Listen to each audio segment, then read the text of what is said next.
The title duel between Oscar Piastri and Lando Norris is intensifying further, and the stage for the next showdown could hardly be more spectacular: the Azerbaijan Grand Prix. Piastri travels to Baku as the championship leader, with a comfortable 31-point advantage over his teammate. Yet behind the stark numbers lies a highly explosive situation that could decisively shape not only the internal power struggle at McLaren, but also the entire course of the World Championship. Before we dive deeper, subscribe to the channel, activate the bell, and tell us in the comments who you think is the real title candidate, Piastri or Norris. Piastri has made no secret of the fact that he sees himself at an advantage in Baku. Azerbaijan's streets belong to the most demanding circuits on the calendar, yet it was precisely there that the Australian celebrated one of his greatest triumphs a year ago. The victory against Charles Leclerc was not only significant from a sporting perspective, but also represented a mental turning point. Piastri proved that he is capable of delivering under the highest pressure, a quality that could tip the scales in the 2025 title fight. "I have extremely good memories of Baku," he explained before the weekend. "It's one of my absolute favorite races.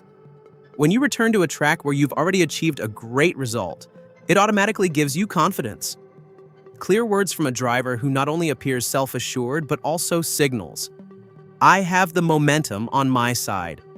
Norris, however, travels to Azerbaijan with completely different memories. 2024 was a disaster weekend for him. Already in qualifying, it was over in Q1, destroying any chance of a top result. For a driver who regularly struggles with mental pressure and inconsistency, this represents a liability. And so it's hardly surprising that Norris has specifically worked on his preparation in recent days. Back at the McLaren Technology Center, he tried to analyze every detail to create a different starting situation this time. "Street circuits are a particular challenge," he emphasized. "I can hardly wait to prove myself there again." But behind the sporting rivalry lies a deeper dynamic that currently puts McLaren in a delicate position. Both drivers have contracts, both are considered central figures in the team's future plans. But the reality is, only one can become world champion. And the longer this duel drags on, the greater the danger of internal tensions becomes. Already in Monza, McLaren had to intervene in team strategy when it came to the order on track. The criticism of Zak Brown and Andrea Stella was massive. The accusation, McLaren actively intervenes in the title fight instead of letting the drivers race freely. Now in Baku, the topic could escalate again. Should Piastri further extend his lead, Norris would inevitably find himself in a situation where he's no longer just fighting against the competition, but also against his own team structure. A driver who feels disadvantaged can quickly become a risk to team harmony. And this is precisely where the explosiveness lies. McLaren has two exceptional talents, but only one clear chance at the title. Strategically speaking, Piastri has the advantage of being able to refer to an already won battle. He knows how to operate on tight street circuits, how to maintain patience and strike at the right moment. Norris, on the other hand, carries the burden of the past with him. An error in qualifying, a botched restart, or a failed pit stop, and the gap in the World Championship fight could quickly grow to over 40 points. With only 8 races remaining, that would almost be a knockout blow, but it's not just about points. It's about reputation, about the hierarchy in the team, and about the question of who will become McLaren's number one in the long term. Piastri has developed this season from talented rookie to serious World Championship contender. Norris, on the other hand, risks being labeled as the eternal second, as a driver who has talent but doesn't deliver in the crucial moment. For a Briton in a British top team, that would be a bitter verdict. Looking at the current World Championship situation, it shows. Oscar Piastri has not only the points, but also the narrative on his side.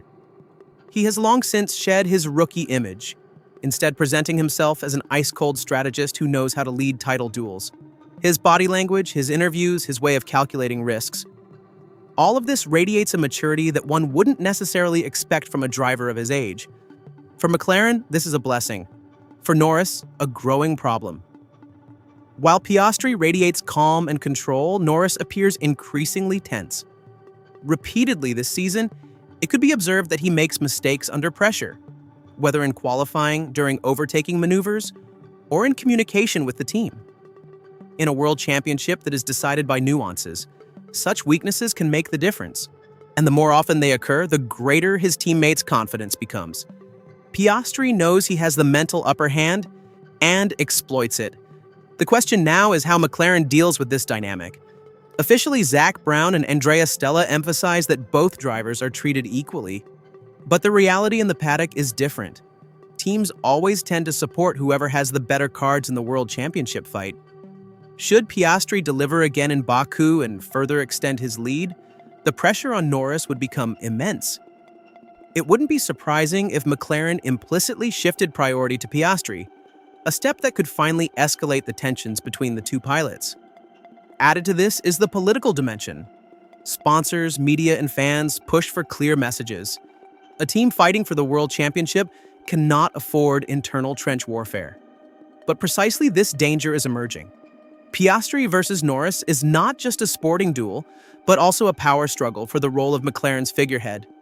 Whoever wins the World Championship automatically becomes the reference figure.